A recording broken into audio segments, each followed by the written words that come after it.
what we need to begin with is the African worldview and how it works. That provides a frame of reference that you can then use. The African concept of the universe is as a spiritual whole, where everything is interrelated. That means that what is emphasized is not only spirit, but connectedness. And that we conceive of ourselves, we experience ourselves, I should say, as spiritual beings, that as almost as cosmic beings. And by that I mean that we are connected to nature, to the forces of nature, to each other, in such a way that that's where we get definition and that's where we get strength. And so power for us becomes energy, the energy to do, to make things happen. We energize each other. Interaction becomes important. Complementarity becomes important. The relationship between spirit and matter is one in which they are connected, where material reality is understood as just the way spirit manifests itself. That's simply. On the other hand, in the European worldview and way of thinking, way of looking at the universe, human beings become separate and distinct individuals. The only way that you can know anything about the universe is to separate yourself from it, to take connectedness out of it, and thereby create what they call the object. That's all that you can know. Now, this object is a thing that has no feeling, no meaning, no spirit. Okay? That's an illusion in their minds, but it works for them, because if they what Plato did, if we can go back to Plato, okay, is that if he could get people to agree that this was the only truth, then what he could do is say that, well, the people who were closest to that truth, those are the people who should rule all the other people. So that worked within their culture. It gave him the basis for a hierarchy within Europe. Now explain to me this creation of the object thing. I'm not clear on that. Okay, what you do is, if you can, as a human being, first separate, make a split in yourself and say, there's part of me that thinks and there's part of me that feels. Now, in reality, that doesn't happen. You're a whole person. At least that's the African conception. But in his conception, that's what he said. That's what Plato said. Then what you say is, there's a part of me that's better than the other part of me. This thinking part is better than this other part. Okay?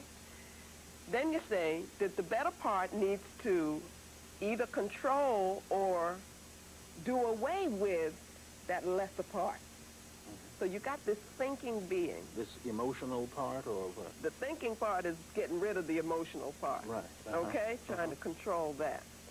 And so then what he says is, that's the only way that you can have knowledge. Okay?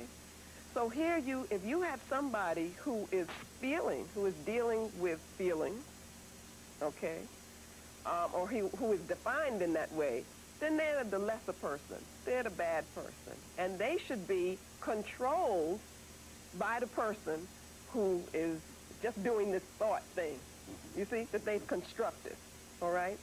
So within the state that he constructed, the republic, then he was able to say, base it all on this concept of the object, to say that these better people who could understand the object, who were not spiritually into things, they were the people who should control things. Well, look what happens then when you get nations relating to each other or cultures relating to each other. You say the culture that accepts this objective way of looking at truth, that's the creation of the object. That culture should dominate, control those that don't have that concept. They should control the more spiritual cultures, because they're the ones that are more civilized, more scientific, more rational, and all of those things. Now I'm going to push you on this. This is a very difficult It This is is. a very difficult topic. Right. And I'm going to push you because we want to make sure that, first of all, I understand, and secondly, that everybody in the viewing audience Okay. understand the creation of this object. Can I push okay. it? This object. I'm still trying to get at that. Okay.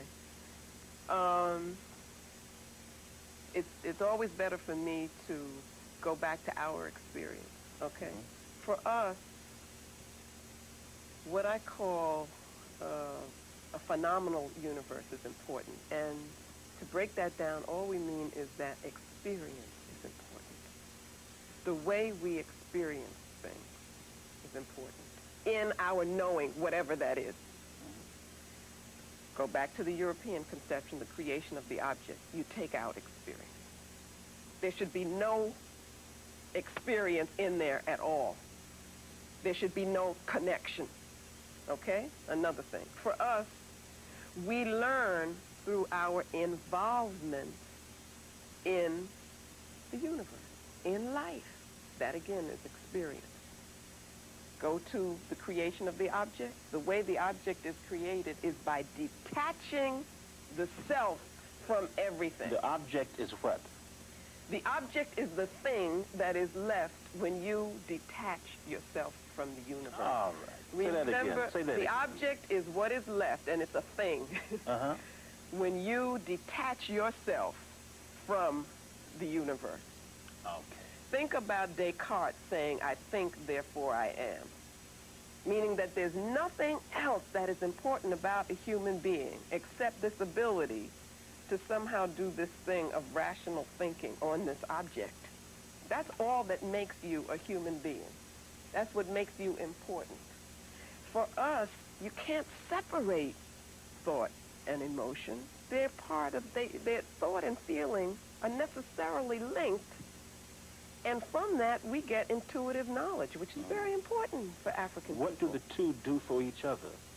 The emotional part and the quote rational. I think what they give is they give us, for one thing, intuitive understanding of things. Mm-hmm. That is, for African people, like the ancients used to say, know thyself. What they meant by that is we are like a microcosm of the universe.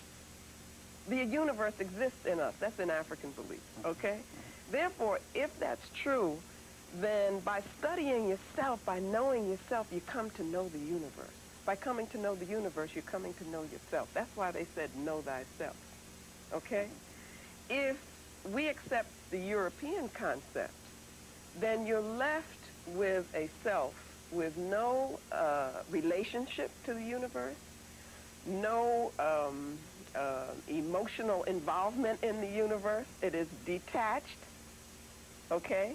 But that was necessary to create that object. The important thing about the object was that it could be controlled.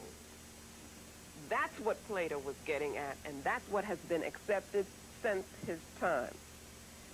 That in order to know, in order to be able to have knowledge, you had to be independent. Okay, that's what the separateness did for you. And that's what the lack of feeling did for you. It gave you control over something. What you control is the object. So we come back to the object. Now, if you look in terms of people and cultures, we become the object. Okay. You see? Okay. That can be controlled, that can be acted on in any way necessary or possible. What do you do when you go into a scientific laboratory? You have these things that you can manipulate and do whatever you want with. That's the same way in which African people are treated, are related to by Europeans as objects that can be manipulated in whatever way has to be manipulated. Now, what we do is we feed into that by accepting their definitions of reality. Or we would understand, we're not objects. Hey, what are you doing? Mm-hmm. You see what I'm saying? That there is a spiritual reality that connects us to the universe and so forth and so on.